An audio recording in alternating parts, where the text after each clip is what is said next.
ಓಂ ನಮೋ ನಾರಾಯಣಾಯ. ನಮಸ್ತೆ ವೀಕ್ಷಕರೇ. ವೃಶ್ಚಿಕ ರಾಶಿಯವರಿಗೆ ಜೂನ್ ತಿಂಗಳಲ್ಲಿ ಏನೆಲ್ಲ ಫಲಾನುಫಲ ಇದೆ ನೋಡೋಣ ಬನ್ನಿ. ನೀವು ಇಷ್ಟು ದಿನದಿಂದ ಮಾನಸಿಕವಾಗಿ ಕುಗ್ಗಿ ಹೋಗಿರ್ತೀರಾ, ಜೀವನದಲ್ಲಿ ಖುಷಿನ ಕಳ್ಕೊಂಡಿರ್ತೀರಾ, ಎಲ್ಲರ ಜೊತೆನೂ ಮನಸ್ತಾಪಗಳನ್ನ ಕಟ್ಕೊಂಡಿರ್ತೀರಾ, ಜೀವನದಲ್ಲಿ ನಿಮಗೆ ಒಬ್ಬಂಟಿತನ ಕಾಡ್ತಿರತ್ತೆ. ಇನ್ನು ಮುಂದೆ ನಿಮ್ಮ ಲೈಫ್ ಇಷ್ಟೇನೆ ಅಂತ ಕೊರಗ್ತಿರ್ತೀರಾ. ಖಂಡಿತವಾಗ್ಲೂ ಇಷ್ಟು ದಿನ ಪ್ರಕೃತಿ ನಿಮ್ಗೆ ನೋವು ಕೊಟ್ಟಿ ಪರೀಕ್ಷೆಗಳನ್ನ ಮಾಡಿರುತ್ತೆ. ಯಾವ ಜನಗಳು ಹೇಗೆ ಮುಂದೆ ನೀವ್ ಏನ್ ಮಾಡ್ಬೇಕು ಅಂತ ನಿಮ್ಗೆ ತಿಳಿಸ್ಕೊಟ್ಟಿರುತ್ತೆ. ಆಗುವುದೆಲ್ಲ ಒಳ್ಳೇದಕ್ಕೆ ಅಂತ ನೀವ್ ನಂಬೇಕಾಗತ್ತೆ. ಈ ತಿಂಗಳು ನಿಮ್ಗೆ ಏನೇ ಸಂಕಷ್ಟಗಳಿದ್ರು ಪರಿಹಾರಗಳಾಗತ್ತೆ. ಹೊಸ ಹೊಸ ವಿದ್ಯೆಗಳನ್ನ ನೀವು ಕಲಿತೀರಾ. ನಿಮಗೆ ಯಾರೆಲ್ಲ ಆಗ್ತಿರಲ್ಲ ಅವರೆಲ್ಲ ಸರಿಯೋಗೋ ಸಾಧ್ಯತೆ ಇದೆ. ಶತ್ರುಗಳಿಂದ ಜಯ ಕೂಡ ಈ ತಿಂಗಳು ಇದೆ.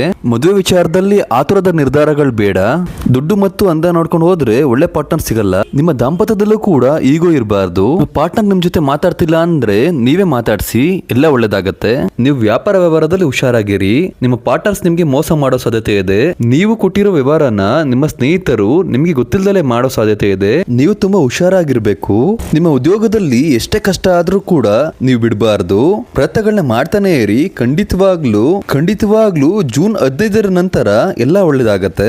ನೀವ್ ಯಾರ ಬಗ್ಗೆನೂ ಚಿಂತೆ ಮಾಡಬಾರ್ದು. ನೀವು ಬೇರೆಯವ್ರ ಬಗ್ಗೆ ಯೋಚನೆ ಮಾಡಿಲ್ಲ ಅಂದ್ರೆ ನಿಮಗೆ ಅದೃಷ್ಟಗಳು ಒದಗಿ ಬರುತ್ತೆ. ಈ ವಾರದಂದು ಭಿಕ್ಷುಕರಿಗೆ ಸಿಹಿ ಪೊಂಗಲ್ ಕೊಡೋದ್ರಿಂದ ಪರಿಹಾರಗಳಾಗತ್ತೆ.